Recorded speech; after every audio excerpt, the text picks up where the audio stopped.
नमस्ते दोस्तों, आज हम जानेंगे चने की फसल के सबसे बड़े दुश्मन फली छेदक के बारे में। अगर आपने इस वीडियो में बताए गए सभी उपाय को अपना लिया और फली छेदक पर नियंत्रण कर लिया तो आधे से ज्यादा मुसीबत तो खुद ब खुद ही खत्म हो जाएगी, क्योंकि फली छेदक चने की फसल के लिए सबसे खतरनाक कीट है।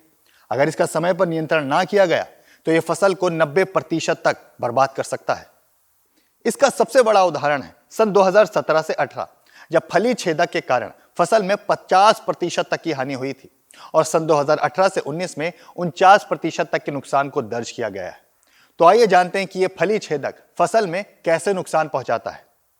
आमतौर पर इन फली छेदक का संक्रमण चने के ग्रोथ स्टेज से शुरू हो जाता है, लेकिन जैसे ही फूल की कलियां निकलती हैं इनका आक्रमण और भी गंभीर हो जाता है।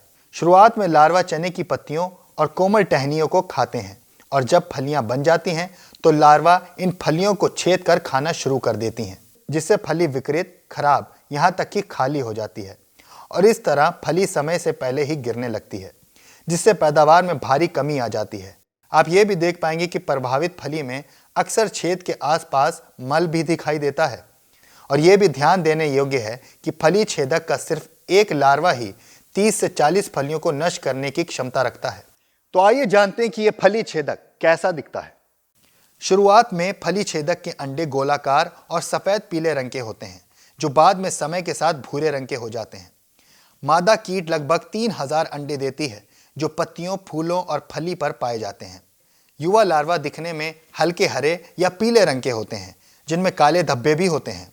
जैसे जैसे लार्वा बढ़ते हैं उनका रंग हल्का हरा पीला से बदलकर भूरा हो जाता है और सिर का रंग गहरा हो जाता है। आइए जानते हैं कुछ महत्वपूर्ण सावधानियों के बारे में जिन्हें आपको अपनाना चाहिए। सबसे पहले आता है बुआई का समय। चने की बुआई हमेशा फली छेदक के आक्रमण को ध्यान में रखते हुए करें। बुआई ऐसे समय पर करें कि फली छेदक के आक्रमण से बचा जा सके। आप चने की खेती नवंबर के दूसरे सप्ताह में भी कर सकते हैं।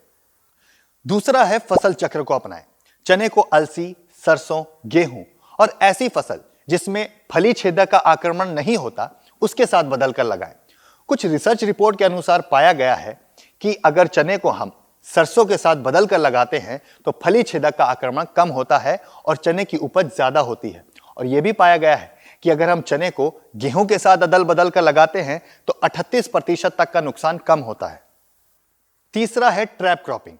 ट्रैप क्रॉपिंग एक ऐसी विधि है जिसमें नकदी फसल यानी कि कैश क्रॉप जैसे कि चना, कपास, सरसों आदि जैसी फसलों के आसपास कुछ विशेष प्रकार के पौधे लगाए जाते हैं।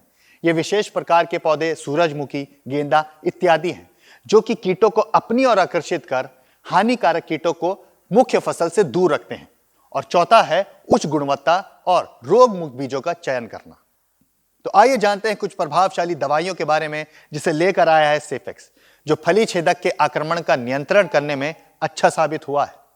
सेफेक्स का प्रोक्लाइन एक ऐसा कीटनाशक है जो पौधे के भीतर अवशोषित होकर पौधे के हर एक हिस्से में फैल जाता है, जिससे एक तरफ ये कीट इन फसलों को खाकर तो मरते ही हैं, वहीं दूसरी ओर दवा के संपर्क में आने पर भी इनकी मृत्यु हो जाती है। इस दवा के छिड़काव से फसलों पर फली छेदक का हमला नहीं होता और फसल में दूर दूर तक ये दिखाई भी नहीं देते। प्रोक्लाइन को बार बार छिड़कने की जरूरत भी नहीं पड़ती, क्योंकि इसका असर कुछ समय तक फसलों में बना रहता है। दूसरी दवा है सेफेक्स का खंजर, जो फली छेदक को प्रभावी रूप से नियंत्रित करता है, खासकर तब जब लार्वा चने की फली को खाते हैं।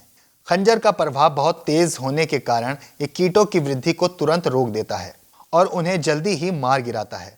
इसका तत्कालीन प्रभाव चने के पौधों को संपूर्ण रूप से सुरक्षा प्रदान कराता है और कीटों के नियंत्रण में मदद करता है। किसी भी दवा का अच्छा रिजल्ट पाने के लिए दवा का सही तरीके से इस्तेमाल करना बहुत जरूरी है। दवा के बारे में अधिक जानकारी के लिए दवा के साथ दिए गए इंस्ट्रक्शंस को जरूर पढ़ें। और हाँ, वीडियो अच्छी लगे तो लाइक और शेयर जरूर कीजिएगा, सब्सक्राइब करना ना भूलिएगा। और अधिक जानकारी के लिए हमारे कस्टमर केयर नंबर 1800 102 3959 पर कॉल करें। धन्यवाद।